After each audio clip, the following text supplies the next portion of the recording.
Laurel Holloman. Welcome. Thank you for chatting with us today. I really appreciate it. Thanks, Tracy. Of course.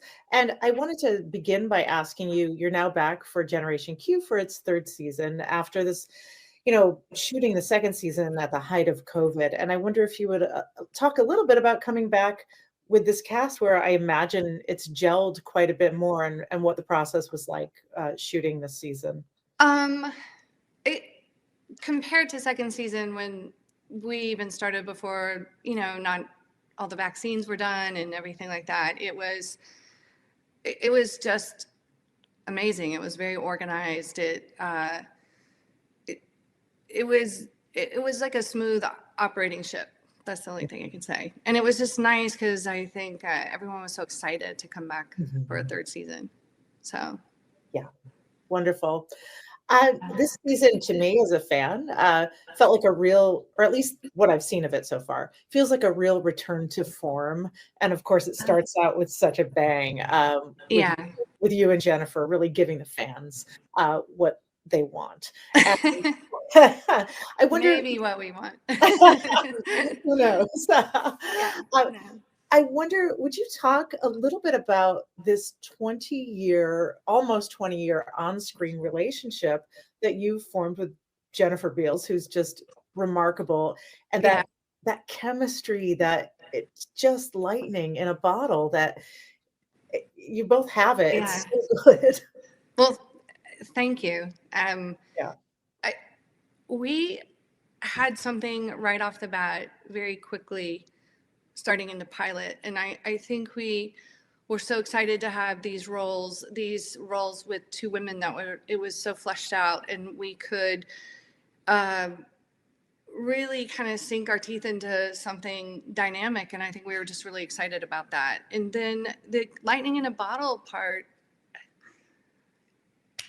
that's just luck. I don't know. It's just, it's trust, I think, and commitment. And I mean, I had a situation where I took a break and then I had another career and I came back. And I mean, to be honest, I don't think I could have done that without Jen.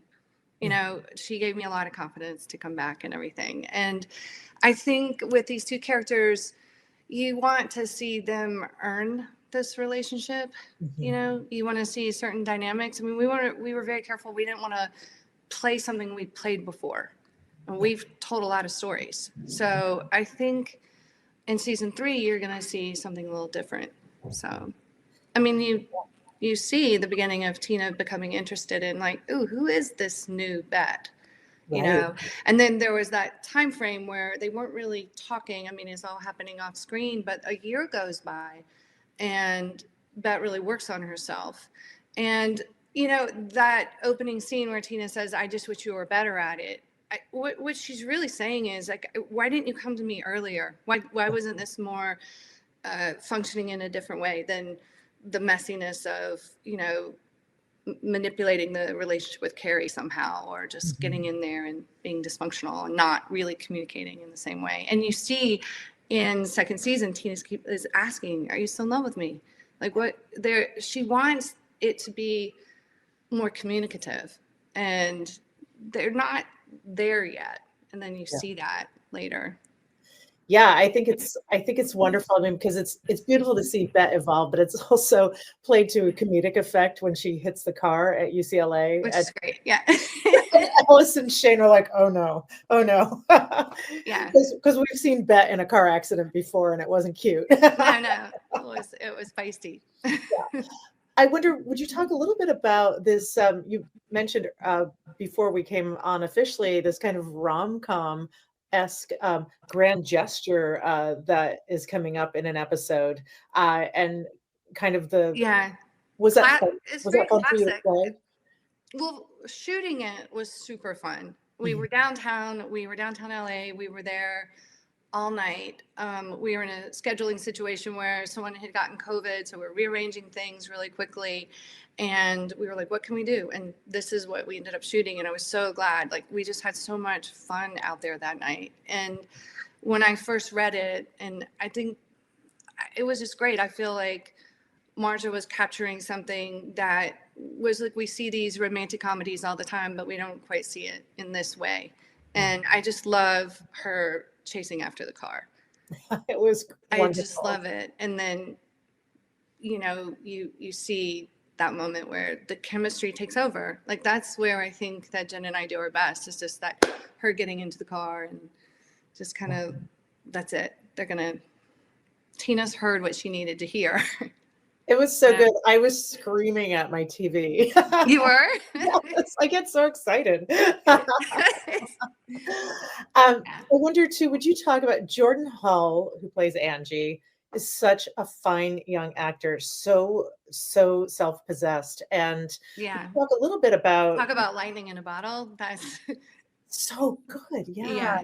Would you talk a little bit about working with Jordan and creating this family with Jordan and Jennifer on screen? Well, first of all, when Jen told me about Jordan, she was like, "You're just going to be blown away. This is just a perfect situation." And Jordan she's so talented. She's so committed to trying different things. She's so easy to work with. It's just, she's such a natural. I don't know how else to say it.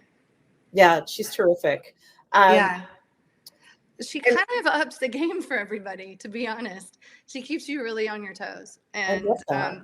there are some scenes later on that I can't go into too much detail, but Tina and Angie go head to head, and it was every single take. It was amazing just to stand opposite her. So I think I can't wait to see what she's going to do next. She's fantastic. Amazing. Well, thank you. Yeah.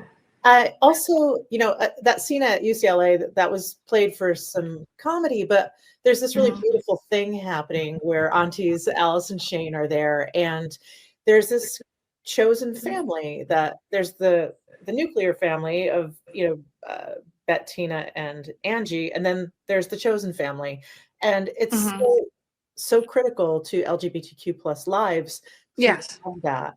And I wonder, would you please talk a little bit about modeling that on screen for people who may need to see that and know that community exists?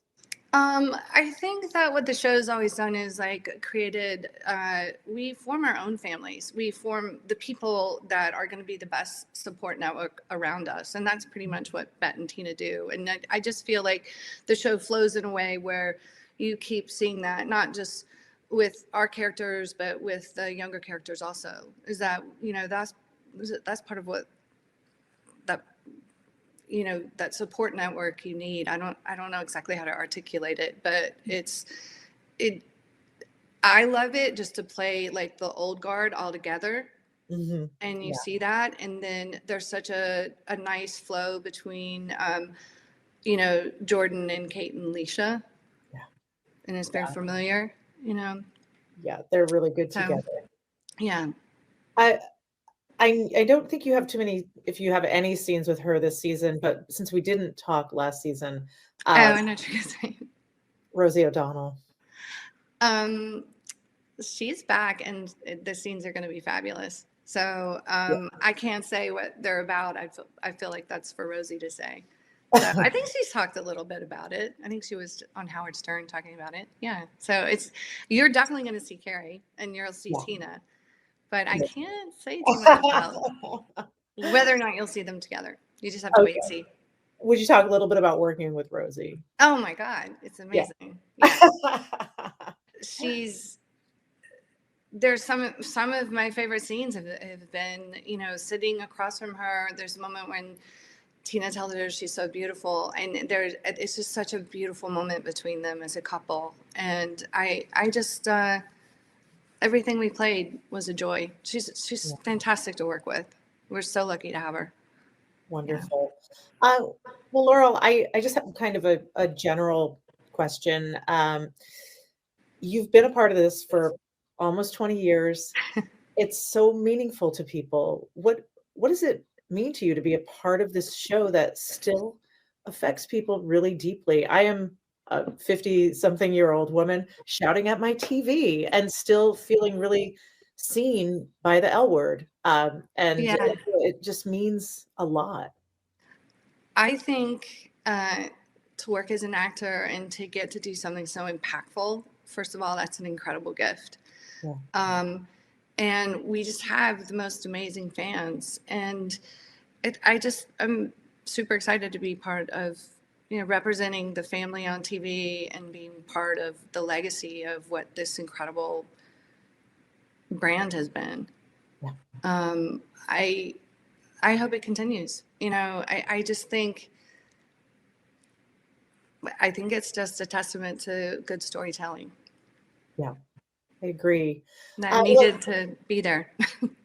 We're so glad you are.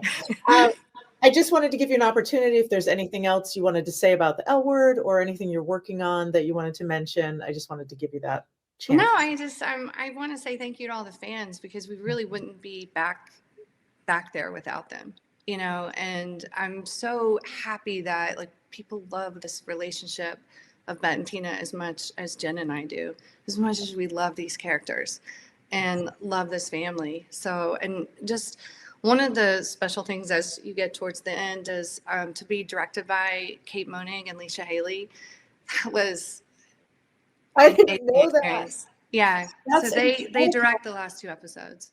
I can say that. People know that. So, together? They do it together? no, they each direct an episode. Wow. And that was gold. Yeah. It was just fantastic. It was just to look up and you're working with someone that knows you, knows your character, and knows the show so well. And, Yeah. Oh my gosh. that's a great feeling. Well, this is totally my favorite season. It's I can't wait for people to see it. It's so good so far. Yeah. Well, Laurel Holloman, thank you so much for this conversation and congratulations on season 3. Yeah. Thank you, Tracy. Of course. Okay.